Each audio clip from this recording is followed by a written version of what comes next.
In this part of chapter 144, we're investigating the meaning of the word samskara. It's usually translated as psychological tendencies or our psychological disposition, but that doesn't capture the full force of it. Samskaras are those discriminations that we make by which we apprehend, or more accurately, create reality. And you can get a feeling for your own samskaras when you feel that they're being violated. So rather than attack what is violating your samskaras, you can appreciate that your samskaras are having a light shown on them.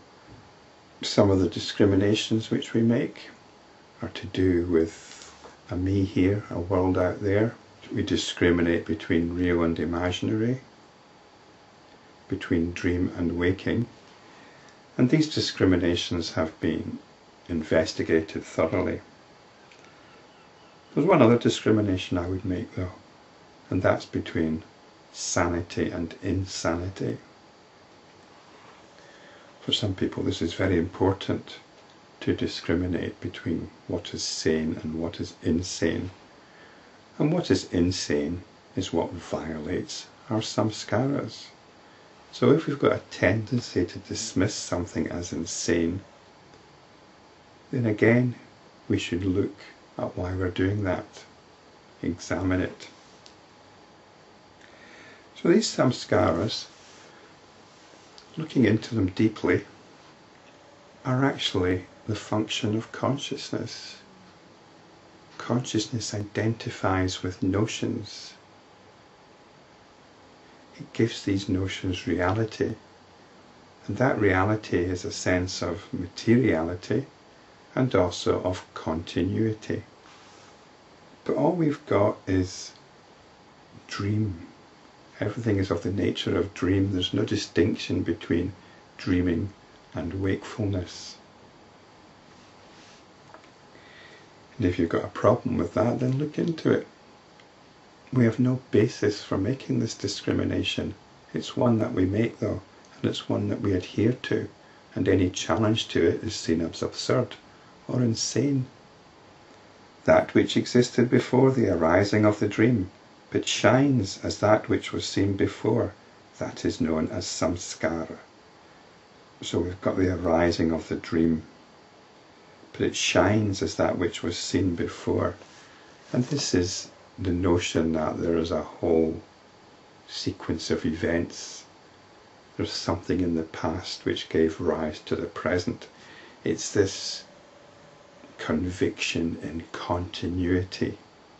It's this conviction that there's a whole sequence of events stretching far back into the past. But there's no such thing as the past. So this is samskara. There is no other external factor known as samskara. It's all notional, arising in our immediate consciousness.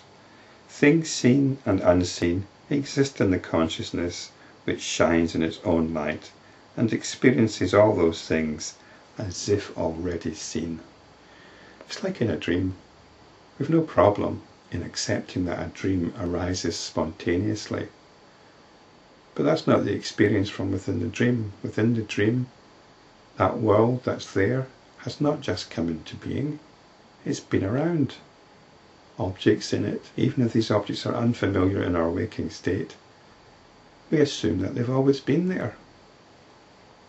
We have our home in our dream, our house. It might be different to our waking one, but that's not how we relate to it. It's the house we've always lived in.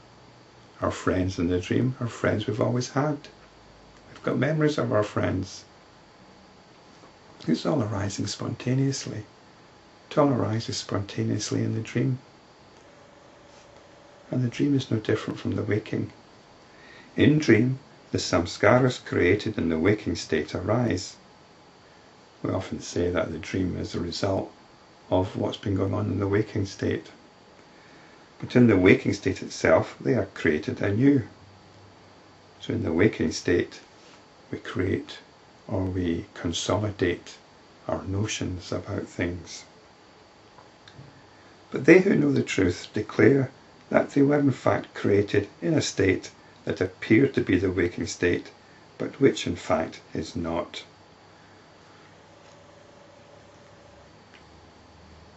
So it's all going on, whether it's called the waking state or the dream state. Just as movement arises in air spontaneously, even so notions arise in consciousness. Where is the need for samskara to create them?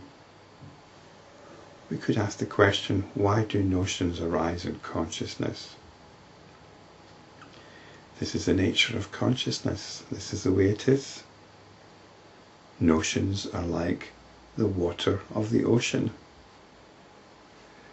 When the experience of 1,000 things arises in consciousness, it is known as creation. And when the experience of the 1,000 things ceases in consciousness, that is known as the cosmic dissolution.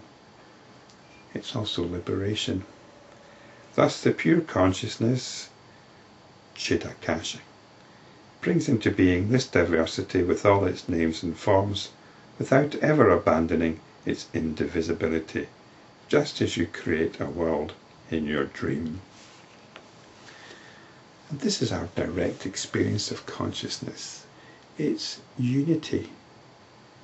Nobody else is in here.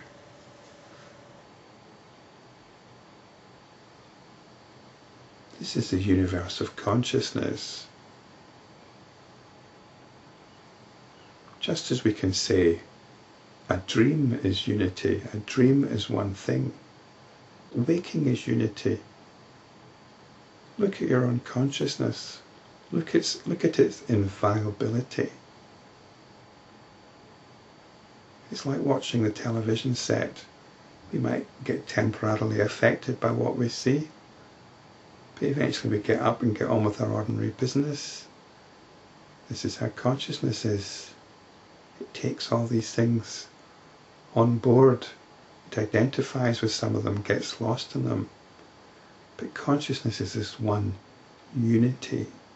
This one unity.